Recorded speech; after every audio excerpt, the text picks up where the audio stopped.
Hi, എല്ലാവർക്കും നമസ്കാരം. ഉത്തർപ്രദേശിലെ ഒരു ഗാർഹിക പീഡനം, അതിനെക്കുറിച്ചിട്ടാണ് അത്യാവശ്യം റീച്ചുള്ള യൂട്യൂബ് ചാനൽസൊക്കെ ഇപ്പോൾ കഴിഞ്ഞ 2 ആഴ്ചയായിട്ട് വീഡിയോ ചെയ്തത്. എനിക്ക് പക്ഷേ അത് കണ്ടപ്പോൾ ചിരിയാണ് വന്നത്. കാരണം ഞാൻ ആ കുട്ടിയുടെ വീഡിയോ സ്ഥിരമായി കാണുന്ന ആളാണ്.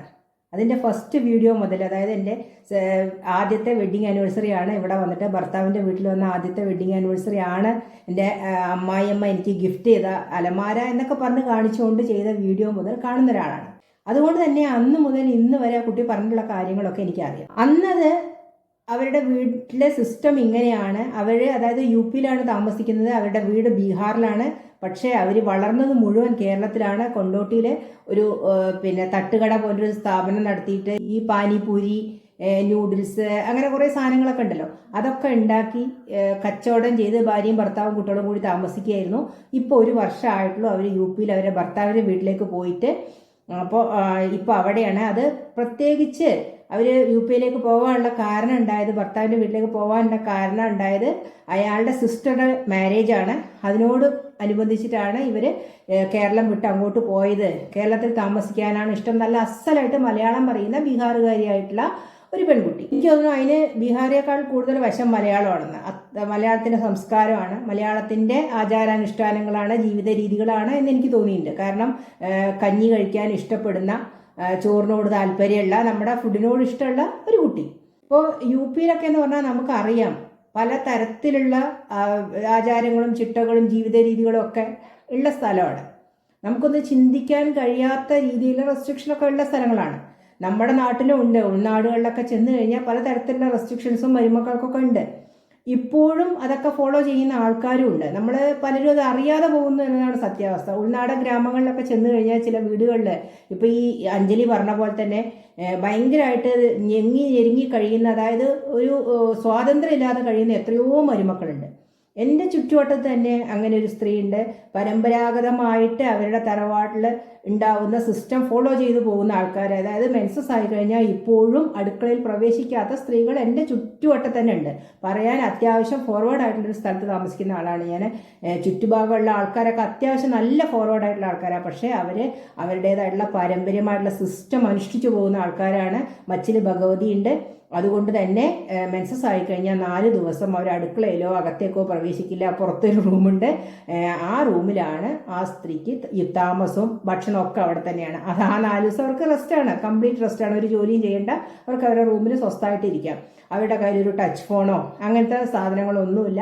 ആ അടുക്കളപ്പണി, വീട്ടുപണി, അതുപോലെ വിറക് കീറൽ തുടങ്ങിയ കലാപരിപാടികളൊക്കെ പണ്ടത്തെ സ്ത്രീകൾ എന്ത് ചെയ്തിരുന്നോ ആ സിസ്റ്റത്തിൽ തന്നെ ചെറുപ്പക്കാരിയായിട്ടുള്ള, എന്നേക്കാൾ എത്രയോ പ്രായം കുറഞ്ഞിട്ടുള്ള ഒരു ചെറുപ്പക്കാരി പെൺകുട്ടി ഇതെല്ലാം ചെയ്ത് ജീവിച്ചു പോകുന്നുണ്ട്. അവൾക്ക് കാര്യമായിട്ടുള്ള കംപ്ലൈൻറ്റുകളൊന്നുമില്ല. അവൾ അടുപ്പ് കത്തിച്ചിട്ടാണ് ചോറുണ്ടാക്കുന്നത്. ഗ്യാസുള്ള വീടാണ്, എന്നാലും അടുപ്പ് കത്തിച്ചിട്ടാണ് പാചകം ചെയ്യുന്നത്. വാഷിംഗ് മെഷീൻ ഇല്ല. കല്ലിൽ നല്ല പോലെ ആ 5-6 പേരുള്ള ഒരു വീട്ടിൽ അവരുടെയൊക്കെ ഡ്രസ്സുകൾ കല്ലിൽ അടിച്ച് നനച്ച് തന്നെയാണ് മുന്നോട്ട് പോയിക്കൊണ്ടിരിക്കുന്നത്. അങ്ങനെ കഴിയുന്ന ഒരുപാട് ആളുകൾ നമ്മുടെ നാട്ടിൽ, നമ്മുടെ കൊച്ചു കേരളത്തിൽ, നമ്മുടെ ചുറ്റുവട്ടത്തൊന്ന് കണ്ണു തുറന്ന് നോക്കിയാൽ കാണാൻ കഴിയും. അങ്ങനെ ഇരിക്കുമ്പോൾ ഈ കുട്ടി ഈ വീഡിയോ ചെയ്തപ്പോൾ പെട്ടെന്ന് റീച്ചായി. സത്യം പറഞ്ഞാൽ അതാണ് ഉണ്ടായത്. ഈ കുട്ടിയുടെ വീഡിയോ തുടക്കം മുതൽ ഞാൻ മുമ്പ് പറഞ്ഞ പോലെ തന്നെ നമ്മുടെ നാട്ടിൽ എന്ത് സംഭവിക്കുന്നു എന്ന് അറിയുന്നതിനേക്കാൾ കൂടുതൽ മറ്റ് നാടുകളിൽ എന്ത് സംഭവിക്കുന്നു, പ്രത്യേകിച്ച് UP-യിൽ എന്ത് സംഭവിക്കുന്നു എന്ന് ക്യൂരിയോസിറ്റിയോടുകൂടി ശ്രദ്ധിക്കുന്ന ആളുകളാണ് നമ്മുടെ ആളുകൾ. അതുകൊണ്ട് തന്നെ UP-യിൽ നിന്നുള്ള വീഡിയോ ആണ് എന്ന് പറഞ്ഞപ്പോൾ തന്നെ അത് മലയാളം സംസാരിക്കുന്ന ഒരു UP-കാരി എന്ന് പറയുമ്പോൾ ഒന്നും കൂടി താല്പര്യം കൂടും. പിന്നെ അവിടുത്തെ പ്രാദേശിക സിസ്റ്റങ്ങൾ എന്താണ്, അവരുടെ ജീവിത രീതി എന്താണ്, അവിടെ എന്താണ് അവരുടേത് എന്നൊക്കെ അറിയാൻ നമുക്കൊരു താല്പര്യം ഉണ്ടാവില്ല. സ്വാഭാവികമായിട്ടും ഞാൻ ആ താല്പര്യത്തിൻ്റെ പുറത്ത് തന്നെ അവരുടെ ജീവിത രീതികൾ എന്താണ് എന്നറിയാൻ വേണ്ടി തന്നെയാണ് ആ വീഡിയോസൊക്കെ കണ്ടുകൊണ്ടിരുന്നത്. അതിനെ ബേസ് ചെയ്തിട്ടാണ് അവർ വീഡിയോ ഇത്രയും വൈറലായത്. സത്യം പറഞ്ഞാൽ പെട്ടെന്ന് റീച്ചായി, പെട്ടെന്ന് സബ്സ്ക്രൈബേഴ്സ് കൂടി. ഇപ്പോൾ 55,000 സബ്സ്ക്രൈബേഴ്സോ മറ്റോ ആയി തോന്നുന്നു ഇപ്പോൾ നിലവിൽ. ഓരോ വീഡിയോസും 4 ലക്ഷം, 3 ലക്ഷം, 1.5 ലക്ഷം വ്യൂവേഴ്സൊക്കെ ഉണ്ട്. അപ്പോൾ അതുകൊണ്ട് തന്നെ ഈ കുട്ടി തുടക്കം മുതൽ പറയുന്നുണ്ട്, എനിക്ക് ഇവിടുത്തെ കൾച്ചറൊന്നും തീരെ ഇഷ്ടമല്ല, കാരണം ഇവിടെ സാരി ഉടുത്തിട്ട് നടക്കാൻ പാടുള്ളൂ എന്നാണ് മരുമക്കൾക്ക് ഫ്രീഡം ഇല്ലാത്തൊരു സ്ഥലമാണ്. പുറത്ത് ടൗണിലൊക്കെ അങ്ങനെയല്ല കേട്ടോ, മാറ്റമുണ്ട്. ടൗണിലൊക്കെ അവർ നന്നായി ഡ്രസ്സൊക്കെ ചെയ്ത് അവരിഷ്ടത്തിന് തന്നെ ജീവിക്കുന്നത്. പക്ഷെ ഇത് കുറച്ച് ഉള്ളിലോട്ടുള്ളൊരു ഗ്രാമമാണ്. ഈ ഗ്രാമത്തിൽ വീട്ടുകാർക്ക് പ്രശ്നമില്ലെങ്കിലും അയൽവാസികളൊക്കെ വന്ന് കയറുമ്പോൾ എന്താ നിന്റെ മരുമകൾ ഇങ്ങനെ നമ്മുടെ നാട്ടിലും ഉണ്ടല്ലേ അങ്ങനത്തെ സിസ്റ്റമൊക്കെ, എന്താ നിന്റെ മരുമകൾ അങ്ങനെ നടക്കണേ ഇങ്ങനെ നടക്കണേ, സ്ലീവ്ലെസ് ഇട്ട് കഴിഞ്ഞാലൊക്കെ നാട്ടും പ്രദേശത്ത് ഇപ്പോഴും കുറ്റം പറയുന്ന ആൾക്കാരുണ്ട്. എന്തെങ്ങനെയൊക്കെ നടക്കുന്നത് നിങ്ങൾ അനുവദിച്ചിട്ടല്ലേ എന്നൊക്കെ വീട്ടുകാരെ കുറ്റപ്പെടുത്തുന്ന അയൽവാസികളൊക്കെ ഉണ്ട്. അപ്പോൾ അതുപോലെ കുറ്റപ്പെടുത്തും വന്ന് കയറിയിട്ട് എന്നാലും എൻ്റെ വീട്ടിൽ എനിക്ക് ചുരിദാർ ഇടാൻ അനുമതിയുണ്ട്, ഭർത്താവിൻ്റെ വീട്ടിൽ ചുരിദാർ ഇടാൻ അനുമതിയുണ്ട്, ഞാൻ ചുരിദാർ ഇട്ടിട്ട് ഞാൻ നടക്കണേ, എൻ്റെ ഇഷ്ടത്തിനൊന്നും ഒരു തടസ്സം നിൽക്കാറില്ല. അതുപോലെ രാവിലെ തൊട്ട് വൈകുന്നേരം വരെ എനിക്ക് ജോലികളുണ്ട്.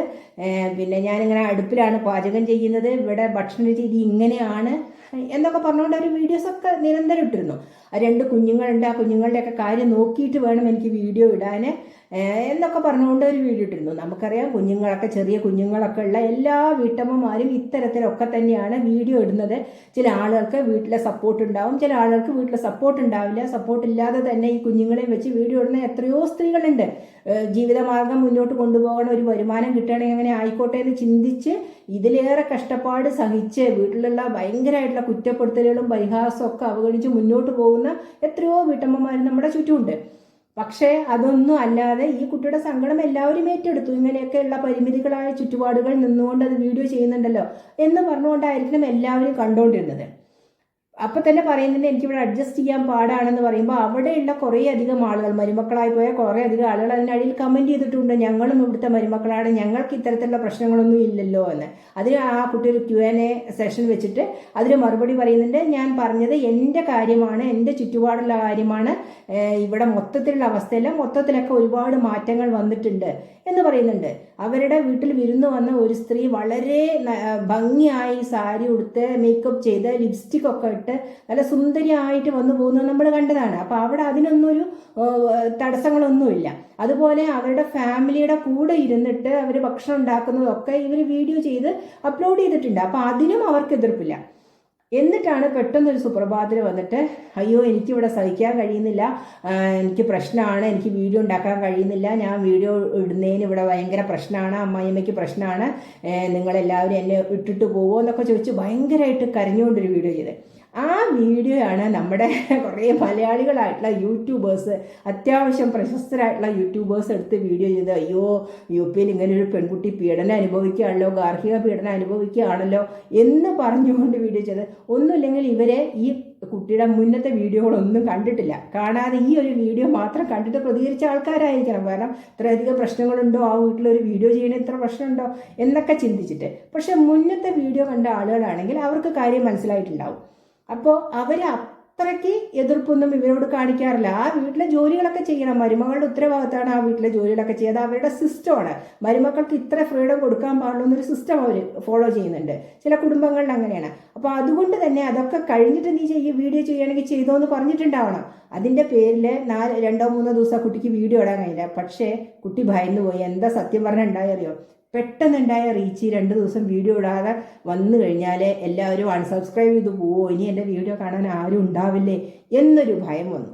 അവിടെയാണ് ആ കരച്ചിലിൻ്റെ അടിസ്ഥാനം. അതാണ്. എന്ന് പെട്ടെന്ന് ആരെങ്കിലുമൊക്കെ ഈ 2 ദിവസം വീഡിയോ ഇട്ടിട്ടില്ലെങ്കിൽ ആ വീഡിയോ ഒന്നും കാണാനില്ല എന്ന് പറഞ്ഞാൽ അൺസബ്സ്ക്രൈബ് ചെയ്ത് പോയാലോ, ഇനി ആരും കാണാതിരുന്നാലോ എന്നൊക്കെ ഉള്ളൊരു ഭയം വന്നതിൻ്റെ പേരിലിട്ട വീഡിയോ ആണ്. അല്ലാതെ ആ വീട്ടിൽ അത്രമാത്രം പീഡനമൊന്നും ഉണ്ടായിട്ടില്ല. ഇതിലധികം ഒരുപാട് സഹനത്തിലൂടെ കടന്നു പോകുന്ന ഒരുപാട് കൊച്ചു പെൺകുട്ടികൾ നമ്മുടെ കൊച്ചു കേരളത്തിലുണ്ട്. നമ്മൾ ദിവസം കേൾക്കുന്ന വാർത്തകളിൽ ഒരു വാർത്തയെങ്കിലും ഇത്തരത്തിലുള്ളതായിരിക്കും അല്ലേ, നമ്മുടെ കേരളത്തിൽ നിന്നുണ്ടാകുന്ന വാർത്തകൾ. സ്വാർത്ഥ താല്പര്യത്തിൻ്റെ പുറത്താണ് ആ കുട്ടിയെ കരച്ചിൽ നടത്തിയെന്ന് എനിക്ക് പറയാൻ കഴിയുള്ളൂ. നിഷ്കളങ്കമായി ാണ് ചെയ്തതെങ്കിൽ കൂടി അതിലൊരു സ്വാർത്ഥത ഒളിഞ്ഞു കിടപ്പുണ്ട്. കാരണം എൻ്റെ സബ്സ്ക്രൈബേഴ്സ് ഒഴിഞ്ഞു പോയാലോ എന്നുള്ള ഭയം കൊണ്ട് ചെയ്ത വീഡിയോ ആണ്. അത് കഴിഞ്ഞ് 2 ദിവസം കഴിഞ്ഞിട്ട് ആ വീഡിയോ ഡിലീറ്റ് ചെയ്യുകയും പിന്നീട് എനിക്കിവിടെ ഭർത്താവിൻ്റെ വീട്ടിൽ പ്രശ്നങ്ങളൊന്നുമില്ല, ഞങ്ങൾ ഭയങ്കരമായിട്ടാണ് കഴിഞ്ഞു പോകുന്നത്, എൻ്റെ അപ്പോഴത്തെ ദേഷ്യം കൊണ്ട് അമ്മായിയമ്മയും ഞാനും തമ്മിലുള്ള ചില വാക്ക് തർക്കത്തിൻ്റെ ഇടയിൽ എനിക്ക് അപ്പോഴത്തെ ദേഷ്യം കൊണ്ട് ഞാൻ ചെയ്തതാണ് എന്ന് പറഞ്ഞുകൊണ്ട് ആ മുന്നിട്ട് കരഞ്ഞുകൊണ്ടുള്ള വീഡിയോ ഡിലീറ്റ് ചെയ്തിട്ട് വന്ന് പറയുന്നത് നമ്മൾ കണ്ടു. അപ്പോൾ അതിനെ എടുത്തുകൊണ്ട് കുറേ യൂട്യൂബേഴ്സ് പറഞ്ഞു എന്താണ് സത്യാവസ്ഥ എന്നറിയില്ല, എന്ത് തന്നെയായാലും ഞങ്ങൾ ആ കുട്ടിയുടെ കൂടെ ഉണ്ട് എന്നൊക്കെ പറഞ്ഞു. അത്ര പറയാൻ മാത്രം ഉണ്ടോ? എനിക്ക് തോന്നിയില്ല. കാരണം നമ്മൾ മലയാളി സ്ത്രീകൾ അനുഭവിക്കുന്ന അത്രയൊന്നുമില്ല. ഓരോ വീട്ടിലും ഓരോ സിസ്റ്റമാണ് ഫോളോ ചെയ്യുന്നത്. എത്രയൊക്കെ നമ്മൾ ഫോർവേഡായിട്ടുള്ള ചിന്താഗതിയുള്ള ആൾക്കാരാണെന്നും ഒരുപാട് പുരോഗമനം പറയുകയൊക്കെ ചെയ്യുന്ന ചില വീടുകളിലൊക്കെ ഒരുപാട് ഇത്തരത്തിലുള്ള പ്രശ്നങ്ങൾ നടക്കുന്നുണ്ട്. പല സ്ത്രീകളും അതൊന്നും തുറന്നു പറയാറില്ല. സഹിക്കാൻ കഴിയാതെ വരുമ്പോൾ ഒരു കയറിൽ കെട്ടി തൂങ്ങുമ്പോഴോ വല്ലതും എടുത്ത് കഴിച്ച് ജീവനൊടുക്കുമ്പോഴോ ഒക്കെയാണ് ഇത് പുറത്ത് വരിക. അതുവരെ ഇതൊന്നും പുറത്ത് വരില്ല. അപ്പം അതുകൊണ്ട് തന്നെ ആ കുട്ടി തന്നെ പറഞ്ഞു, ഞാനിവിടെ വന്നിട്ട് തുണി അലക്കണ്ട എന്ന് വിചാരിച്ചിട്ട് ഞാൻ വന്ന ഉടനെ തന്നെ ഒരു വാഷിംഗ് മെഷീൻ വാങ്ങി എന്നെ കഷ്ടപ്പെടുത്തണ്ടെന്ന് കരുതിയിട്ട്. പിന്നെ അതുപോലെ ഇവിടെ എല്ലാവരും സാരി ഉടുത്തൊക്കെ നിൽക്കുന്ന ആൾക്കാരാണ്. പുറത്ത് പോകുമ്പോൾ കമ്പൽസറി ആയി സാരി ഉടുക്കണം എന്നല്ല, പക്ഷേ എനിക്ക് പുറത്ത് പോകാൻ ചുരിദാർ ഇടാൻ അനുമതിയുണ്ട്, ചുരിദാർ ഇട്ട് ഇവിടെ നിൽക്കാൻ അനുമതിയുണ്ട്, വീഡിയോ ചെയ്യാൻ അവർ സമ്മതിക്കുന്നതിൽ. അത് തന്നെയാണ് എനിക്കും പറയാനുള്ളത്. അത്രയധികം പ്രശ്നമുള്ള ആൾക്കാരാണെങ്കിൽ ഒരു കാരണവശാലും അവരുടെ വീടിനകത്ത് വീഡിയോ ഷൂട്ട് ചെയ്യാൻ സമ്മതിക്കില്ല. കാരണം ഞാൻ തന്നെയാണ് ഉദാഹരണം. ഞാൻ എൻ്റെ വീഡിയോ ഉണ്ടാക്കാൻ തുടങ്ങിയ സമയത്ത്, ഈ ഒരു ചാനൽ തുടങ്ങിയ സമയത്ത് ഏറ്റവും കൂടുതൽ എൻ്റെ വീടിനകത്തുനിന്ന് എതിർപ്പ് വന്നത്, നീ എന്തെങ്കിലും വരുമാനം ഉണ്ടാക്കിയിട്ടോ യൂട്യൂബ് ചാനൽ തുടങ്ങിയിട്ടോ അതൊന്ന് വരുമാനം ഉണ്ടാക്കിയിട്ടോ വേണോ ഈ വീട് ജീവിക്കാൻ? നീ ഇത്രയും കാലം ജീവിച്ചത് യൂട്യൂബ് ചാനലിന് കിട്ടുന്ന വരുമാനം കൊണ്ടാണോ നീ ജീവിച്ചത്? മനുഷ്യനെ പറയിപ്പിക്കാൻ വേണ്ടി ആളുകളുടെ ഇടയിൽ മനുഷ്യന് പുറത്തിറങ്ങി നടക്കേണ്ടതാണ്, അങ്ങനെയാണ് ഇങ്ങനെയാണ് എന്നൊക്കെ പറഞ്ഞുകൊണ്ട് ഒരുപാട് എതിർപ്പുകളും പ്രശ്നങ്ങളും വന്നു. ഇപ്പോഴും പറഞ്ഞുകൊണ്ടിരിക്കുന്നു. ഒരു വീഡിയോ ഇട്ടാൽ അടുത്ത 2 മണിക്കൂർ നിരന്തരമായി ഞാൻ കേട്ടുകൊണ്ടിരിക്കുന്ന, എന്താവശ്യത്തിനാണ് നീ ഈ വീഡിയോ ചെയ്യുന്നത്? നിനക്ക് ഇതുകൊണ്ട് എന്താണ് പ്രയോജനം? നീ എന്തിനാണ് ഈ വീഡിയോ ചെയ്യുന്നത്? എന്താവശ്യത്തിനാണ് നിരന്തരം പറഞ്ഞുകൊണ്ടിരിക്കുകയാണ്. ദിവസവും 2 മണിക്കൂറെങ്കിലും ഞാനിത് കേൾക്കുന്നുണ്ട്. എന്നിട്ടും ഞാൻ എല്ലാ ദിവസവും വീഡിയോ ചെയ്യാറില്ല. കാരണം വീട്ടിലെ ജോലികളും മറ്റു കാര്യങ്ങളും മറ്റുള്ളവരുടെ കാര്യങ്ങളും എല്ലാം കഴിഞ്ഞ്, എൻ്റെ ജോലി എല്ലാം കഴിഞ്ഞ ശേഷം പിന്നെ ഉള്ള സമയത്ത് ആരും ഇല്ലെങ്കിൽ മാത്രം വീഡിയോ ചെയ്യുന്ന ഒരാളാണ് ഞാൻ. വീട്ടിൽ ആരും ഇല്ലെങ്കിൽ മാത്രം വീഡിയോ ചെയ്യുന്ന ഒരാളാണ് ഞാൻ. കാരണം മറ്റുള്ളവരുടെ സ്വകാര്യത ഒന്നും തടസ്സപ്പെടുത്താനോ അവരുടെ കാര്യങ്ങൾ തടസ്സപ്പെടുത്താനോ ഒന്നും ഞാൻ ആഗ്രഹിക്കുന്നില്ല.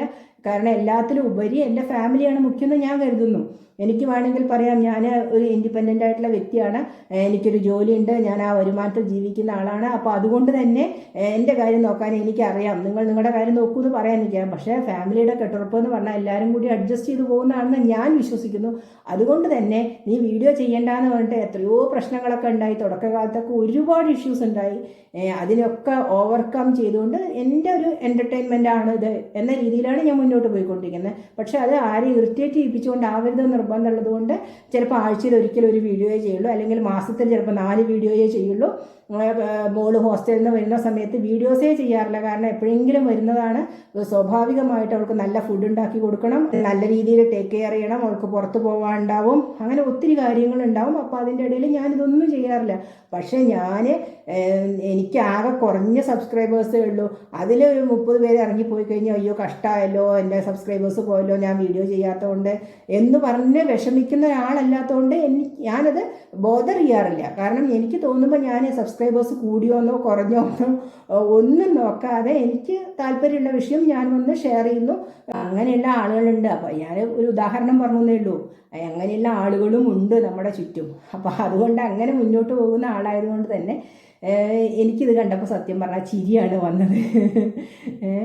അപ്പോൾ സ്വാഭാവികമായിട്ടും ഇത് എനിക്ക് തോന്നുന്നത് UP-ൽ നടന്നൊരു സംഭവം ആയതുകൊണ്ടായിരിക്കും ഇത്രയും ആളുകളുടെ ശ്രദ്ധ പിടിച്ചു പറ്റിയത്. തോന്നുന്നു വളരെ ചെറിയ ഒരു ഇഷ്യൂ അതെന്തോ വലിയൊരു ഗാർഹിക പീഡന സംഭവമാക്കിയിട്ട് കുറച്ച് ആളുകൾ മാറ്റിയോ എന്നെനിക്കൊരു സംശയം. അത്രയേ ഉള്ളൂ. അതുകൊണ്ട് പറഞ്ഞു എന്ന് മാത്രം. അല്ലാതെ ആ കുട്ടിയോട് എന്തെങ്കിലും ദേഷ്യമോ വിരോധമോ ഒന്നും ഉണ്ടായിട്ടില്ല. എനിക്ക് തോന്നുന്നു വളരെ കാം ആൻഡ് ക്വയറ്റായിട്ട് ചെയ്യുന്നൊരു വീഡിയോ, വലിയ ബഹളങ്ങളൊന്നും ഇല്ലാതെ, വലിയ ഏച്ചുകെട്ടലുകളൊന്നും ഇല്ലാതെ നമുക്ക് കണ്ടിരിക്കാൻ പറ്റുന്ന ഒരു വീഡിയോ ആണ്.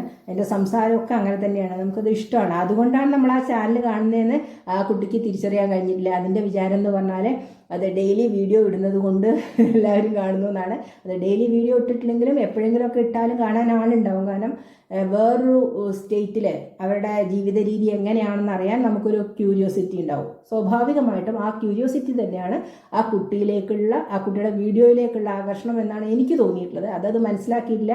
അതുകൊണ്ടാണ് അതിന് അത്രയും ഭയം വന്നത്. 2 ദിവസം വീഡിയോ ഇടാതിരുന്നത് കൊണ്ട് എനിക്കിങ്ങനെ പ്രശ്നം വരുമോ എന്ന് ഭയം വന്നത് അതുകൊണ്ടായിരിക്കണം. അതിൻ്റെ പേരിലുള്ള ഒരു കരച്ചിലും ബഹളമായിരുന്നു അത്. അല്ലാതെ അതിന് അത്രമാത്രം കൊടിയ പീഡനങ്ങളോ ബുദ്ധിമുട്ടോ ഒന്നും അതിൻ്റെ ഭർത്താവിൻ്റെ വീട്ടിലത് നമുക്ക് അവരുടെ വീഡിയോസ് കണ്ടാലും അറിയാം. ആ ഭർത്താവിൻ്റെ വീട്ടുകാരുടെ പെരുമാറ്റം ആ വീഡിയോസിലൊക്കെ അവർ ഓരോരുത്തരെയും നമ്മൾ കാണുന്നുണ്ട്. അതൊക്കെ കണ്ടാൽ നമുക്ക് തിരിച്ചറിയാൻ കഴിയുന്നുണ്ട്. അതുകൊണ്ട് നിങ്ങളത് വലിയ സംഭവമാക്കിയിട്ടൊരു ഒരു കുടുംബം കലക്കാതിരിക്കുകയാണ് നല്ലത്, സത്യം പറഞ്ഞാൽ. കാരണം അതിൻ്റെ അടിയിൽ വരുന്ന അവരൊന്ന് കരഞ്ഞു വിളിച്ചുകൊണ്ട് ചെയ്ത വീഡിയോയ്ക്ക് അടിയിൽ വന്ന കമൻറ്റ് കണ്ടു കഴിഞ്ഞാൽ അടിച്ച് പിരിയൊപ്പം തോന്നും. ഒരു കുഴപ്പമില്ലാതിരുന്ന ഫാമിലി തല്ലി പിരിച്ച് നാശാക്കാൻ ആ കമൻസൊക്കെ ധാരാളം മതി. കാര്യം അറിയാതെ വെറുതെ ഓടിച്ചെന്ന് എന്തെങ്കിലും കാര്യങ്ങളൊക്കെ കുറ്റം പറയാം. എന്താ അവിടെ നടന്നതെന്ന് നമുക്കൊരു അറിവില്ല, അവർക്ക് മാത്രമേ അറിയുള്ളൂ. അപ്പോൾ ഉണ്ടായ ദേഷ്യത്തിൻ്റെ പുറത്ത് എന്തോ വായിത്തൊന്ന് പറഞ്ഞു, അത്രയേ ഉള്ളൂ. അത് പിന്നീട് അവർ തന്നെ മാറ്റി പറയുകയും ചെയ്തു. അതുകൊണ്ട് തന്നെ അതിൽ നമുക്ക് വലിയ റോളില്ല. ആ കാര്യങ്ങളൊക്കെ, ഇങ്ങനെയുള്ള കൊച്ചു കാര്യങ്ങളൊക്കെ വലിയ ഭീകരമായിട്ടുള്ള അവസ്ഥയിലേക്ക് എത്തിക്കാതിരിക്കാൻ ശ്രമിക്കുക, അത്രയേ ഉള്ളൂ.